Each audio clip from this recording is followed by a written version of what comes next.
காலை சூரியன் உதிக்கிறது. ஆயிரக்கணக்கான இயந்திரங்கள் உயிர் பெறும் இடம். இது ஒரு சாதாரண தொழிற்சாலை அல்ல, உலகத்தை இணைக்கும் போல்ட்களின் பேரரசு. பெரிய லாரிகளில் இரும்பு கம்பிகள் வந்து சேர்கின்றன. இவையே நாளை உலகம் முழுவதும் பயன்படுத்தப்படும் போல்ட்டுகளாக மாறப்போகின்றன. ஒவ்வொரு இரும்பும் சோதிக்கப்படுகிறது, ஏனெனில் ஒரு சிறிய தவறு கூட பெரிய விபத்தை ஏற்படுத்தலாம். மாபெரும் இரும்பு கம்பிகள் சிறிய துண்டுகளாக வெட்டப்படுகின்றன. இதுவே போல்டின் முதல் பிறப்பு. இங்கே ஒவ்வொரு இயந்திரமும் நூற்றுக்கணக்கான மனிதர்களின் வேலையை சில நொடிகளில் முடிக்கிறது. 1000 டிகிரி வெப்பத்தில் இரும்பு சிவந்து எரிகிறது.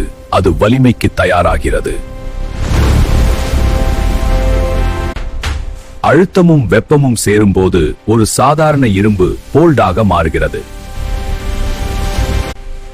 சிறிய நட், ஆனால் மிகப்பெரிய இயந்திரங்களையே தாங்கும் சக்தி இதற்குண்டு. போல்ட்டின் உயிர் அதன் திருக்கள் தான். அதுவே அனைத்தையும் இறுக்கமாக இணைக்கிறது. ஒரு மில்லிமீட்டர் தவறு கூட அனுமதிக்கப்படாது. இங்கே துல்லியமே ராஜா. தீயில் எரிந்த பிறகே இரும்பு உண்மையான வலிமையை பெறுகிறது. சூடான இரும்பு தண்ணீரை தொடும் தருணம் சக்தி பிறக்கும் தருணம். துருப்பிடிக்காமல் வாழ போல்ட்களுக்கு பாதுகாப்பு கவசம் அணிவிக்கப்படுகிறது. இப்போது இவை சாதாரண இரும்பல்ல, உலக தரத்தில் உருவான தொழில்நுட்ப அதிசயம்.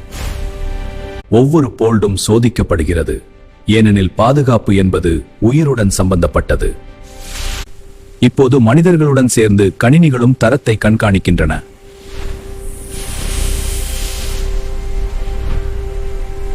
வினாடிக்கு நூற்றுக்கணக்கான போல்ட்கள் எண்ணப்படுகின்றன.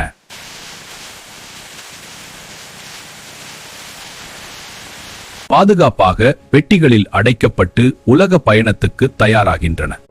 ஆயிரக்கணக்கான பெட்டிகள் உலகின் பல நாடுகளுக்காக காத்திருக்கின்றன. இப்போது இவை தொழிற்சாலையை விட்டு உலகத்தை நோக்கி பயணம் தொடங்குகின்றன. ஒரு காரில் மட்டும் ஆயிரக்கணக்கான போல்ட்டுகள் பயன்படுத்தப்படுகின்றன. பாலங்கள், கட்டிடங்கள், ரயில்கள் அனைத்தையும் இணைப்பது இந்த சிறிய போல்ட்டுகள் தான். சிறிய போல்டுகள் இன்று விண்கலங்களிலும் பயன்படுகின்றன. இந்த போல்டுகள் மிகவும் முக்கியம். இதை சரியாக இருக்க வேண்டும். இந்த தொழிற்சாலையின் உண்மையான சக்தி இயந்திரங்கள் அல்ல, உழைக்கும் மனிதர்கள் தான். ஒரு சிறிய போல்ட் உலகத்தை இணைக்கிறது. தொழில்நுட்பம் வளர்ந்தாலும் அதன் அடித்தளம் இந்த சிறிய உழைப்புகள் தான்.